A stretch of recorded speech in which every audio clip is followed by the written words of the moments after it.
दुआरे उनके बन जाओ, नारायण सेवा में आओ।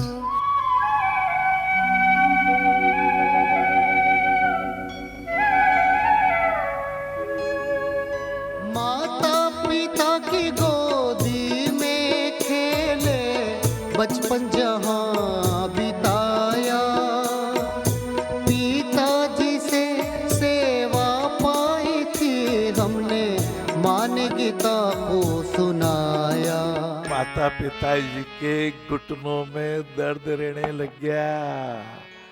आप अच्छी औषधि मंगा लेना, भारत में बहुत अच्छी औषधियां हैं, आप उनको लगाइएगा, आप उनको जल के साथ ग्रहण कराइएगा, आप दादाजी के लिए, पिताजी ताऊजी के लिए समय निकालिएगा।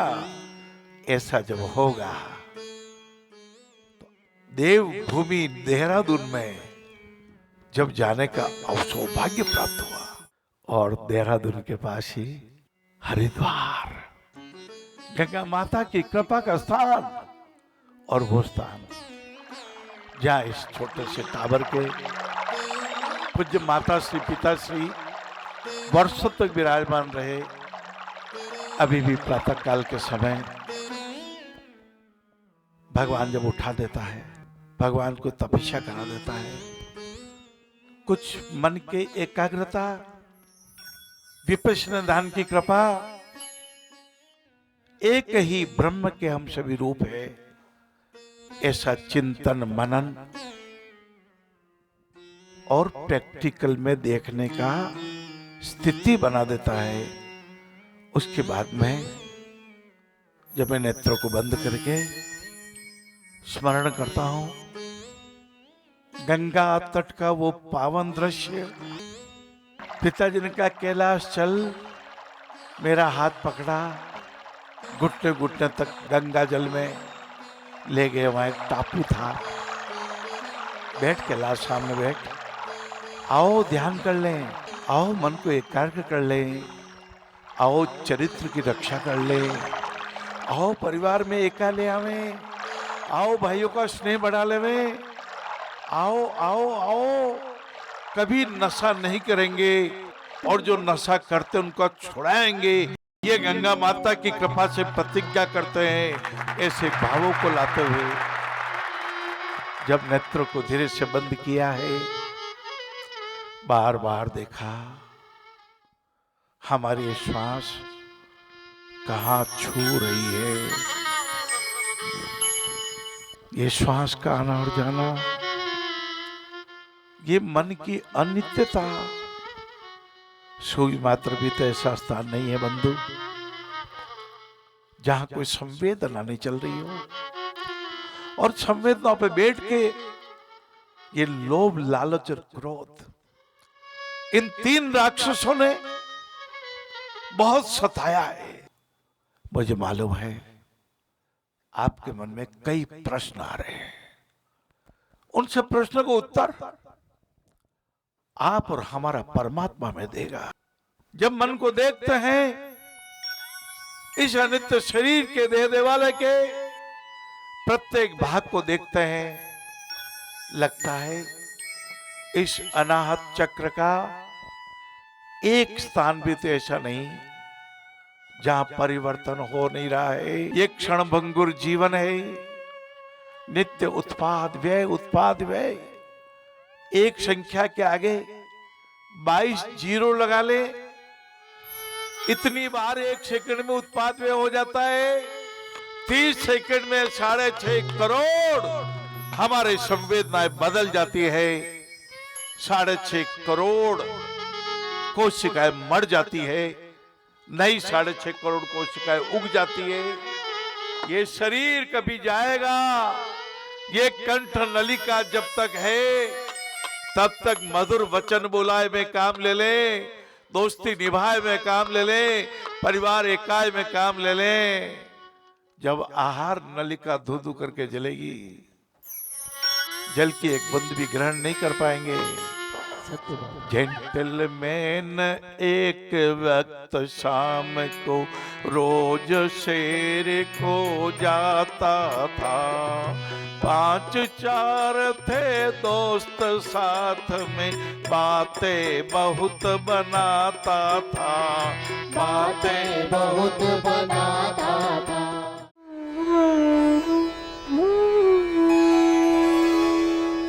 धोखा किसी का सगा नहीं होता, समझ गया? सगो होगा कि धोखो? Never never.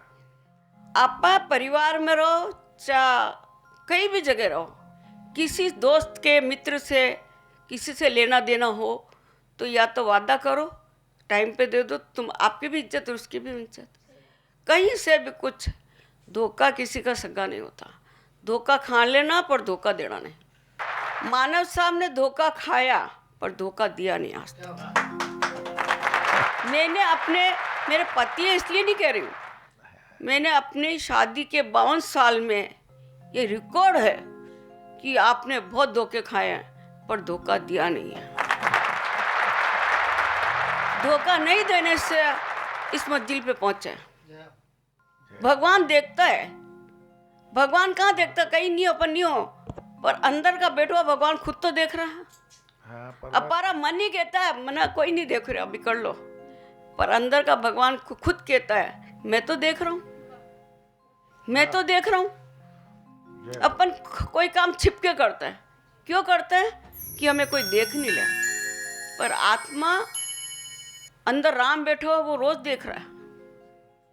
छुप के खाना, छुप के कोई काम करना, राम भगवान राम नहीं है तो हम नहीं है, अंदर राम बैठे हुए ना, वो सब खबर रखते हैं अपने।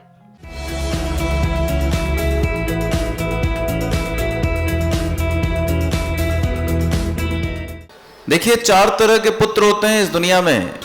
एक उदासीन पुत्र, एक दुश्मन पुत्र, एक लेनदार पुत्र और एक सेवक पुत्र। हम जो भी कर्म करते हैं उसके अनुसार हमें रिश्ते मिलते हैं। आपके बेटे, आपके बहू, आपकी पत्नी, आपके बच्चे, आपके माता पिता, आपके सगे संबंधी जो भी आज आपके साथ हैं, वो आपके कर्मों की वजह से, जो भी आपने कर्म किए हैं उनके फल की वजह से अलग अलग रिश्तों के रूप में आपके और हमारे साथ बंधे हुए हैं। 4 तरह के पुत्र होते हैं। उदासीन पुत्र ऐसा होता है कि पिता के साथ वो रहता तो है लेकिन उदासीन अवस्था में, होना और न होना बराबर होता है उस पुत्र का। लेनदार पुत्र ऐसा होता है कि जीवन भर पिताजी को उसकी बड़ी बड़ी बीमारियों और व्याधियों की वजह से बहुत पैसा खर्च करना पड़ता है, या उसकी गलत संगत की वजह से वो अपने पिता का पैसा बहुत तेज गति से उड़ाता है, बहुत पैसा व्यर्थ से अपव्यय करवाता है अपने पिता का, वो होता है लेनदार पुत्र। दुश्मन पुत्र, पिता पुत्र की अवस्था ऐसी हो जाती है कि दुश्मनी से बढ़ के, मतलब वो पिता पुत्र नहीं होके बहुत बड़े दुश्मन हो जाते हैं। उस पुत्र की वजह से कई लोग उस पिता के दुश्मन हो जाते हैं। तीसरे तरह का पुत्र दुश्मन पुत्र। चौथा होता है सेवक पुत्र, जो सेवा करता है। श्रवण कुमार की तरह, राजा रामचंद्र जी की तरह अपने पिता के वचनों की रक्षा करने के लिए, उनके आदेश की अनुपालना करने के लिए 14 वर्ष का कठिन वनवास के लिए वो क्षण भर में अपने राज को छोड़कर वल्कल वस्त्र धारण करके जंगल की ओर निकल गए। उनकी कोई ऐसी गलती नहीं थी जिसकी वजह से उन्हें 14 वर्ष का वनवास काटना पड़े। ऐसा उन्होंने कोई कृत्य नहीं किया था जिसकी सजा इतनी बड़ी मिले, लेकिन चूंकि पिता ने कहा इसलिए उनके आदेश की रक्षा करना उनका धर्म था। ऐसे श्रवण कुमार सुपुत्र जो राजा रामचंद्र जी के रूप में हुए हैं त्रेता युग में, ऐसे श्रवण कुमार राजा रामचंद्र जी की हम जयकार बहुत बोलते हैं, लेकिन अपने पिता, हमारे पिता हमें कुछ कह दें तो उनकी आज्ञा की अनुपालना नहीं करते, कई बार उनकी अवज्ञा कर देते हैं। अपने थोड़े से बड़े, कुछ घंटे बड़े भाई के चरण स्पर्श नहीं करते हम, और राजा रामचंद्र जी के चरण दबाए बिना लक्ष्मण जी सोते नहीं थे। भ्रातृ प्रेम देखिए, एक भाई अपने बड़े भाई के बारे में जब उसे पता लगता है आने के बाद कि उसे 14 वर्ष का वनवास दे दिया गया है मेरी माता के द्वारा, और राज नहीं दिया गया, सिंहासन मेरे लिए मांग लिया गया है, तो वो भ्रातृ प्रेम की इंतहा देखिए कि वो स्वयं सिंहासन पर नहीं बैठते, राजा रामचंद्र भगवान के चरण पादुकाएं रखकर सिंहासन पर विराजमान करते हैं। और वो कहते हैं अपनी मां को कि आज तक पुत्र को ही कुपूत कहा जाता था, लेकिन आज से माता को भी कुमाता कहा जाने लगेगा। केकई को भरत जी बहुत बुरा भला कहते हैं, क्योंकि उनके बड़े भाई राजा रामचंद्र जी को बहुत ही कष्टप्रद 2 वचन, 14 वर्ष का वनवास और राज्याभिषेक भरत का। कहने का तात्पर्य यह है कि हम जिनका जयकार लगाते हैं उनकी प्रकृति का, उनके व्यक्तित्व का, वो कैसे जिए हैं, उनका जीवन कैसे रहा है, उनके मर्यादित जीवन का अगर हम अपने जीवन में आचरण में हम अगर न ला पाए तो उनकी जयकार लगाना भी व्यर्थ है। मैं पंकज कुमार वर्मा झारखंड जमशेदपुर टाटानगर का निवासी हूँ। 2009 में हमारी शादी हुई, तो 9 महीने के बाद प्रिंस जन्म लिया। तो हमारी बहुत खुशी हुई, लेकिन डॉक्टर ने कहा कि आपका बेटा का पैर थोड़ा विकलांग है, अपाहिज हुआ है।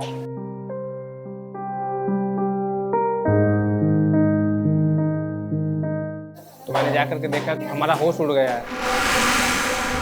तो तुरंत डॉक्टर को दिखाया, तो डॉक्टर ने कहा कि इसका इलाज तो संभव नहीं है, लेकिन कलकत्ता गए, दिल्ली गए, मुंबई गए, चेन्नई गए, सब जगह में डॉक्टर ने कहा कि पैर कटवाना पड़ेगा।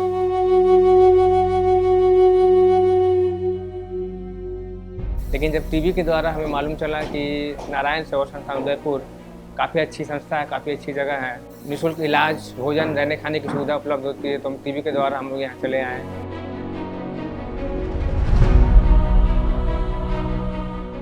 अब यहाँ आने के बाद सब कुछ उसका उल्टा हुआ। हमारे बच्चे चले, पढ़े, दौड़े, बोले, खेले, इतना अच्छा लगा कि उसको मैं बयान नहीं कर सकता हूँ।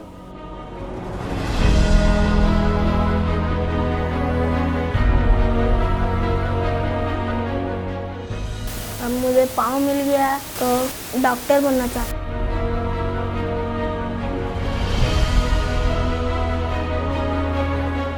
आज जब बच्चे चल रहे हैं, देख रहे हैं, बोल रहे हैं, तो हमारी आंखों की नींदें भी वापस आ गई। हमारी इतनी खुशी मिली कि उसका मैं बयान नहीं कर सकता हूँ। और इस बच्चे को जितनी खुशी मिली होगी ये उनका अंतरात्मा जानता होगा।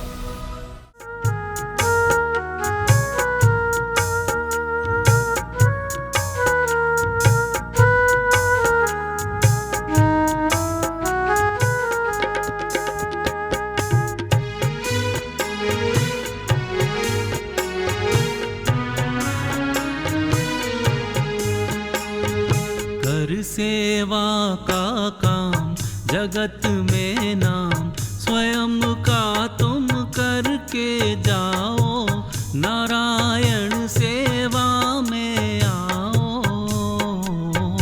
कर सेवा का काम जगत में नाम, स्वयं का तुम करके जाओ, नारायण सेवा में आओ। सेवा का काम।